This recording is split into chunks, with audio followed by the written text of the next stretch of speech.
Hello students. So in this video we are going to discuss a problem based on a quadratic and a modulus function. एक quadratic और modulus function के ऊपर based ये problem है ना, तो उसको हम इस वीडियो में हम डिस्कस करने वाले हैं. तो चलिए इस प्रॉब्लम को सबसे पहले हम पढ़ते हैं कि प्रॉब्लम वाला पूछ क्या रहा है और उसके अकॉर्डिंग हम प्रॉब्लम का सॉल्यूशन डिस्कस करेंगे. तो what is the problem? If modulus of x square plus 6x plus p is equal to x square plus 6x plus p for all x is element of R and p is a prime number, find the least value of p.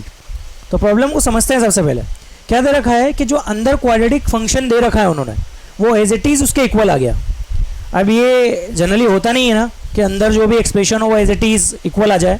ये तभी हो सकता है जब modulus के अंदर जो भी एक्सप्रेशन लिखा हो वो पॉजिटिव हो, तभी हम उसको एज इट इज़ लिख सकते हैं.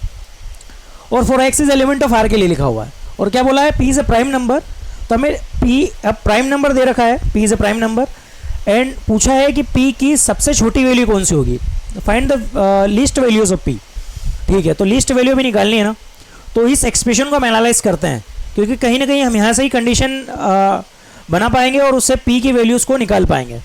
तो ध्यान से देखते हैं आप, ये लिखा है मॉड्यूलस का एक्सप्रेशन और मॉड्यूलस के एक्सप्रेशन के अंदर जो मॉड्यूलस के अंदर जो एक्सप्रेशन लिखा हुआ है वो एज इट इज़ उसके इक्वल आ रहा है.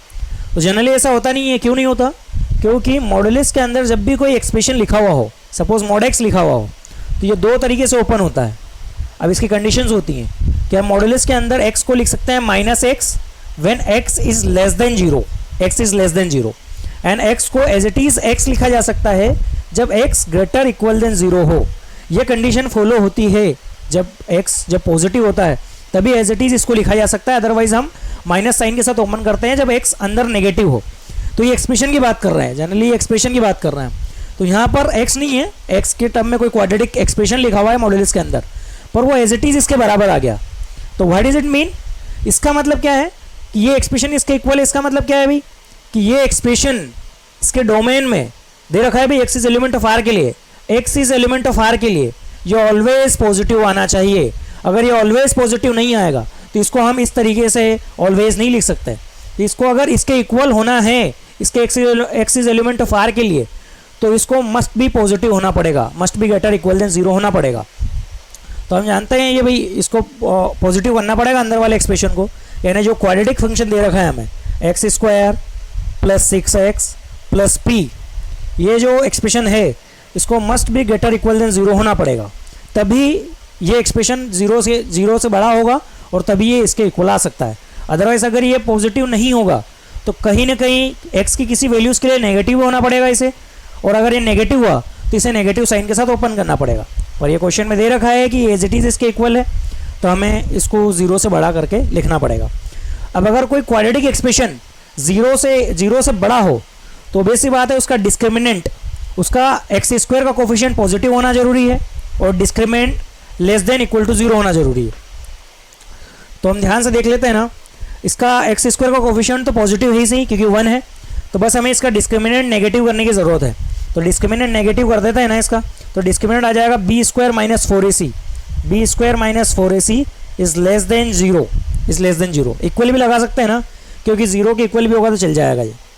तो बी स्क्वायर माइनस 4ac अब निकाल लेते हैं. बी स्क्वायर माइनस 4ac क्या जाएगा? 6 स्क्वायर माइनस 4 इंटू 1, ए की वैल्यू 1 है और सी की वैल्यू p है.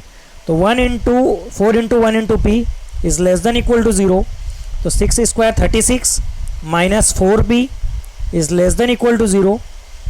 यह जाएगा 36 minus 36 is less then 4p.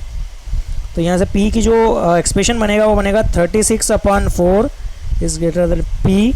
यहाँ से कैंसिल हो जाएगा. 9 इज ग्रेटर देन p. इस तरीके से आ जाएगा. p is greater than 9, p is greater than 9 हो जाएगा. यानी p की जो वैल्यूज़ हैं वो ऑलवेज 9 से बड़ी होगी. अब उन्होंने क्या पूछा है? p is a prime number and find the least values of p. अब 9 से बड़ा भाई p की अगर ये नहीं बोला जाता कि p प्राइम नंबर है तो p की लिस्ट वैल्यू 9 हो जाती. p की वैल्यू लिस्ट वैल्यू 9 हो जाती. पर उन्होंने बोल रखा है ना कि p प्राइम नंबर है, यानी कि हमें जस्ट 9 से बड़ा वाला प्राइम नंबर देखना पड़ेगा. तो अगर हम 9 से जस्ट बड़ा प्राइम नंबर अगर देखें तो वो होता है 11. Hence the value of p is 11. The least value of p is 11 and it is our answer. So I hope कि आपको ये सॉल्यूशन समझ में आया होगा है ना।